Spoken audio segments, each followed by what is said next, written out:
News mark ప్రేక్షకులకి హోలీ శుభాకాంక్షలు.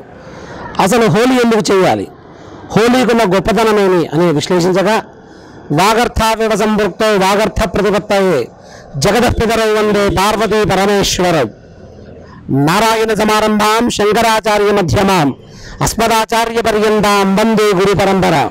పూర్వము ఒకానొక సమయమున బ్రహ్మదేవుడి యొక్క వరము చేత విశేష ప్రభావము పొందగా హిరణ్యకశపుడు అనేక రాక్షసులపై దండయాత్ర చేస్తుండేవాడు.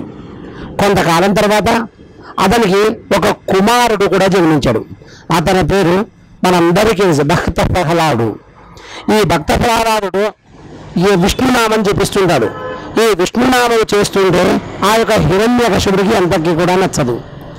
ఈయనేంటి, నేను విష్ణు ద్వేషిని కదా, నా ఇంట ఎందుకో విష్ణువు యొక్క ద్వేషం చేస్తున్నాడు, విష్ణువు నామం చేసి అసలు నన్నెందుకు ఇంత రెచ్చగొడుతున్నాడు అని చెప్పి ఆలోచించగా, ఎలాగైనా సరే నా కుమారుణ్ణి మరణం చెందాలి అని చెప్పి ఆశిస్తాడు. అప్పటికే బ్రహ్మ రాక్షసి హోళిక అను హిరణ్యకశపుడు చెల్లెలు ఆవిడకు చెప్తారన్నమాట, అమ్మా నువ్వు వెళ్ళి ఎలాగైనా ప్రహ్లాదుడి చేత విష్ణునామము పలికించకుండా ఉండేలాగా ప్రయత్నించమని చెప్తాడు. సరే, ఆ హోళిక బయలుదేరుతుంది. తన ప్రయత్నాలన్నీ కూడా చేయడం మొదలు పెడుతుంది. అయినప్పటికీ కూడా ఆ యొక్క భక్త ప్రహ్లాదుడు కూడా ఎక్కడా కూడా విష్ణునామం ఆపడం లేదు. ఇక లాభం లేదు, ఏ విధంగానైనా కూడా ఆ యొక్క భక్త ప్రహ్లాదుని ఏదో ఒక విధంగా ఇబ్బంది పెట్టాలని చెప్పి నిశ్చయం చేసుకుంటుంది. ఇక విపత్కర పరిస్థితుల్లో అనేక దండయాత్రలు అతని మీద చేయడం మొదలు పెడుతుంది. ఆయన భగవంతుడు శ్రీమన్నారాయణుడు నామాన్ని జపిస్తున్నాడు.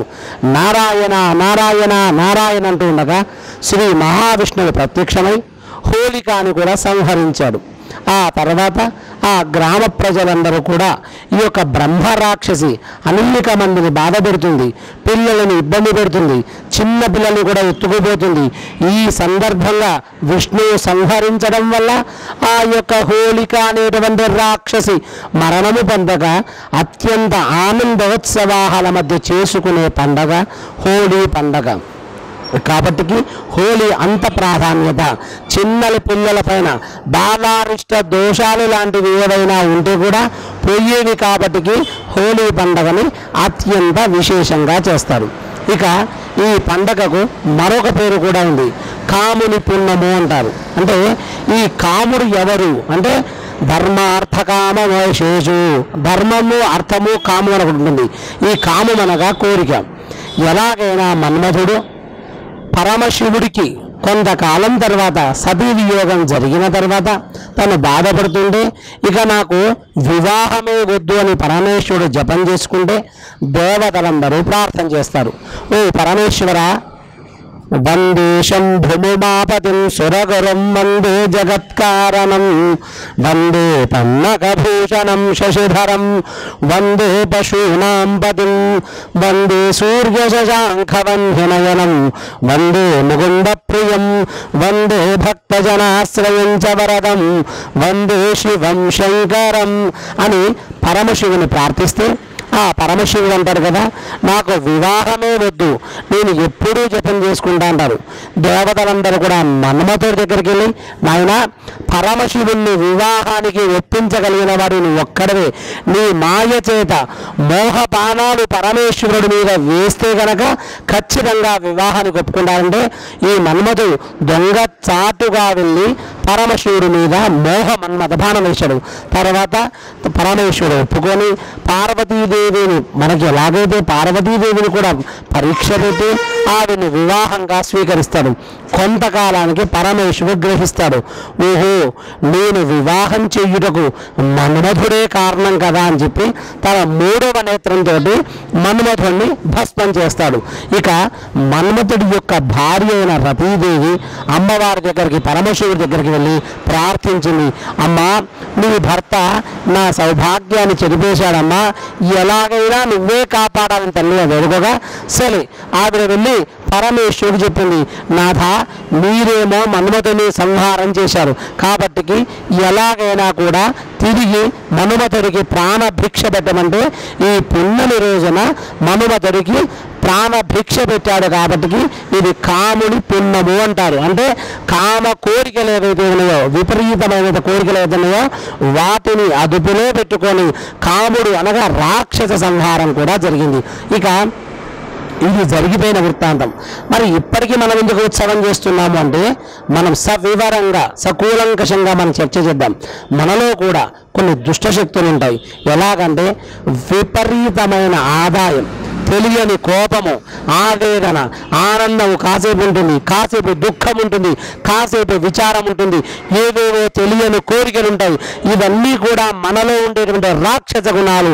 ఈ రాక్షస గుణాలన్నిటి కూడా ఈ కామ దహనం రోజున చేసి భగవంతుడా పరమేశ్వరుడా తిరిగి నాకు రేపటి నుండి అనగా పున్నమి నుండి మంచి జీవితాన్ని ప్రసాదించు, నేను కూడా ధర్మ అర్థ కామ మోక్షాలుగా ఉండేటట్టుగా ప్రసాదించమని వేడుకొని ఆనందోత్సవాల మధ్య రంగురంగుల పతంగులు వైభవాల మధ్య చేసుకునే పండగ ఇది విశేషమైనది.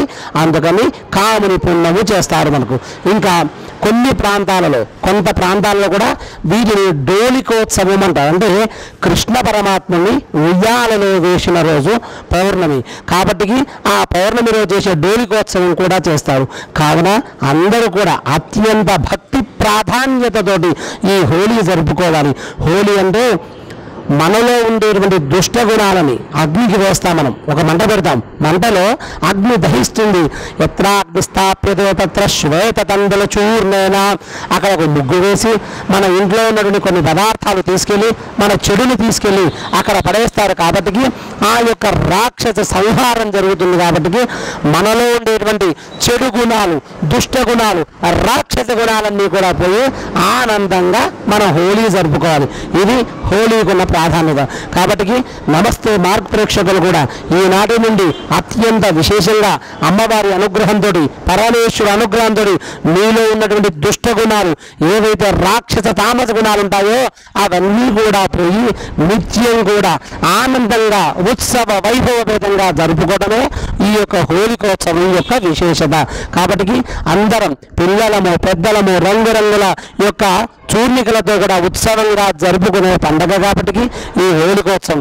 మరొక్కసారి మన ప్రేక్షకులందరికీ కూడా నమస్తే మా ప్రేక్షకులందరికీ కూడా ఈ హోలికా మహోత్సవం అంతా కూడా మన జీవితంలో బాగా జరగాలని ఈ యొక్క న్యూస్ మార్క్ ప్రేక్షకులందరికీ కూడా సకల ఐశ్వర్యం కలగాలని ఈ కార్యక్రమాన్ని వీక్షణ చేస్తున్న ప్రతి ఒక్కరికి కూడా పరమశివుడి యొక్క సకల అష్టైశ్వర్యాలు కలగాలని భక్తి ప్రపత్తులు కూడా మనలో వెల్లివిరియాలని మనలో ఉన్నటువంటి తామస రాక్షస గుణాలన్నీ కూడా పోయి మన ఇంట నిత్య నూతన ఆనంద ఐశ్వర్యం కూడా తాండవించాలని మరొక్క మారు అందరికీ న్యూస్ మార్క్ ప్రేక్షకులకి హోలీ శుభాకాంక్షలు.